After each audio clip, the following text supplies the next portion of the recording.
আগামীকাল সংসদের অধিবেশন বসছে, আপনি সংসদের নতুন সদস্য, ফলে আমরা দেখলাম যে এই সংসদটাই বিরোধী দলকে ডেপুটি স্পিকারের জন্য প্রস্তাব করা হয়েছিল। আপনারা অভিমান করে অথবা যে কোনো কারণে সেই সুযোগটা নেননি বা দেননি। এমনকি স্থায়ী কমিটি যেগুলো গঠন করার একটা বাধ্যবাধকতা আছে, 13টি স্থায়ী কমিটি, সেখানেও সভাপতি পদে বিরোধী দল থেকে সদস্যদের নাম চাওয়া হয়েছিল। সেই নামটিও সম্ভবত জামায়াত দেয়নি এবং দিবে না বলে বিরোধী দলীয় জোট থেকে জানানো হয়েছে। তার মানে কি বিরোধী দলবিহীন হতে যাচ্ছে স্থায়ী কমিটির সভাপতি? এবং এটা তো গুরুত্বপূর্ণ পদ, মানে মন্ত্রণালয় কি করবে বা রাশেদদের সরকার যে সিদ্ধান্ত নেবে সেগুলোকে চ্যালেঞ্জ করা, আইনিভাবে প্রশ্ন তোলা, সেটার তো একটা বড় সুযোগ স্থায়ী কমিটিতে ছিল। সেটা আপনারা কেন নিচ্ছেন না? আজকে আবার কিন্তু চেয়েছে তারা। দেখুন, আমি এখানে একটু আমি বলবো তথ্যগত আছে, সেটা হলো যে আপনি যেটা বলেছেন জামাত ইসলাম দেয়নি, এইটা বিষয়টা এরকম নয়, বা এটা একটু ক্লারিফিকেশনের সুযোগ আছে আমি মনে করি। প্রথমে তো হলো দেখেন, জামাত ইসলামী দেয়নি বা দিচ্ছে না এটার যৌক্তিকতা নাই। এটার প্রমাণ হলো সরকারি হিসাব কমিটি, একটা কমিটি আছে আপনারা জানেন, হ্যাঁ, পাবলিক অডিট কমিটি, যেটা পাবলিক অডিট কমিটির সভাপতি কিন্তু জামাত ইসলামীর কেন্দ্রীয় নায়েবে আমির বিরোধী দলীয় উপনেতা ডাক্তার সৈয়দ আব্দুল্লাহ মোহাম্মদ তাহের। তার মানে কমিটির সভাপতি পদে জামাত ইসলামীর একজন আছে, যেটা সরকার দিয়েছিল। অর্থাৎ সরকার যাকে মানে দেওয়ার সুযোগ মনে করেছে দিয়েছে, জামাত ইসলামী সেটা অ্যাকসেপ্ট করেছে। এবং সরকারের অ্যাপ্রোচগুলো যখন এরকম থাকে যে জামাত ইসলামকে দিতে চায়, তখন এটা নেওয়া সহজ হয়, বা বিরোধী দলকে দিতে চায়। কিন্তু কিছু অ্যাপ্রোচ থাকে এরকম যে আসলে আমি দিতে চাই না, তখন যারা নিতে চায় তারাও আসলে সেই সুযোগটা তাদের থাকে না। এটার অ্যাপ্রোচটা কেমন দেখেন, কিন্তু সংবিধান সংশোধন কমিটির যেই একটা কমিটি করা হয়েছে, সেই কমিটিতে জামাত ইসলামী বা বিরোধী দল থাকবে না বলে আগেই ঘোষণা দিয়েছে।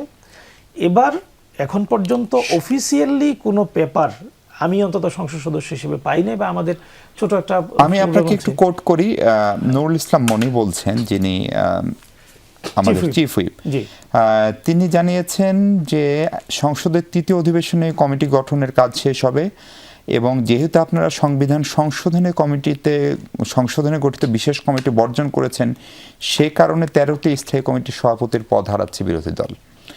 এজন্য বিরোধী দলের অনাগ্রহকেও তিনি দায়ী করেছেন।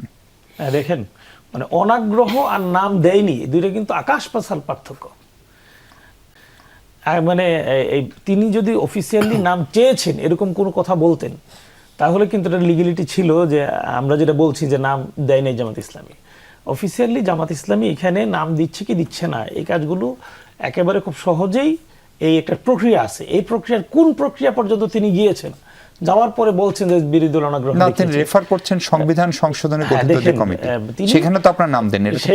এটা তো জামাত ইসলামী বা বিরোধী দল একেবারে স্পষ্ট করেই বলেছে যে সেখানে আমরা নাম দেই নাই। সেইখানে নাম না দেওয়া, স্থায়ী কমিটিতে নাম দেওয়া, এটা দুটো তো মানে আমি মনে করি যে এক না।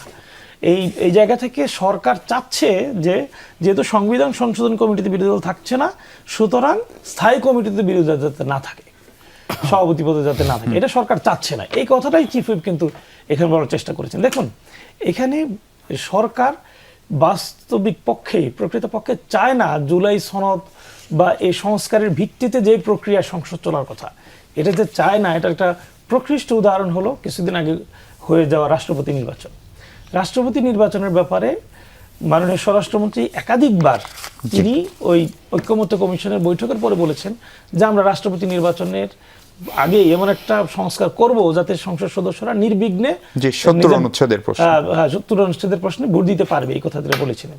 কিন্তু কি হলো, রাষ্ট্রপতি নির্বাচন প্রসঙ্গ যখন আসলো, তখন এই চিফ হুইপ সাহেবই তিনি সাংবাদিক সম্মেলন করে বলেছেন, আবার তাদের দলীয় ফোরামে বলেছেন, খুব শক্ত করে বলেছেন যে দলের বাইরে গিয়ে ভোট দিলে তিনি আর সংসদ সদস্য, কারণ 70 অনুচ্ছেদ এখনো সংশোধন হয়নি। এটা আগে হওয়ার সুযোগ ছিল, হ্যাঁ, এটা আগে হওয়ার সুযোগ, কিন্তু সেটা না হওয়ার পরেও তো আপনারা উৎসবমুখর পরিবেশে ভোট দিয়েছেন, নির্বাচিত রাষ্ট্রপতিকে অভিনন্দন জানিয়েছেন, সেলিব্রেশন করেছেন। এটা কি তাহলে আপনারা আপোষ করলেন? নিঃসন্দেহে না, এইটাই হওয়া উচিত গণতান্ত্রিক প্রক্রিয়ার মধ্যে। নির্বাচন হবে প্রতিদ্বন্দ্বিতাপূর্ণ, নির্বাচনে যিনি বিজয়ী হবেন তাকে সবাই সানন্দে গ্রহণ করে নেবে, এটা নিয়ে প্রশ্ন তুলবে না। এটাই গণতন্ত্রের চর্চা, এটা গণতন্ত্রের সৌন্দর্য। কিন্তু বাংলাদেশের চর্চাটা এরকম, যিনি পরাজিত হয় তিনি সবসময় দায় দেয়, তিনি সবসময় নির্বাচন নিয়ে প্রশ্ন তুলে, তিনি সবসময় বরণ করে নেওয়ার বিপরীতে তিনি তাকে দূরে ঠেলে দেওয়ার একটা প্রক্রিয়া গ্রহণ করেন। আমি মনে করি এটার যথাযথ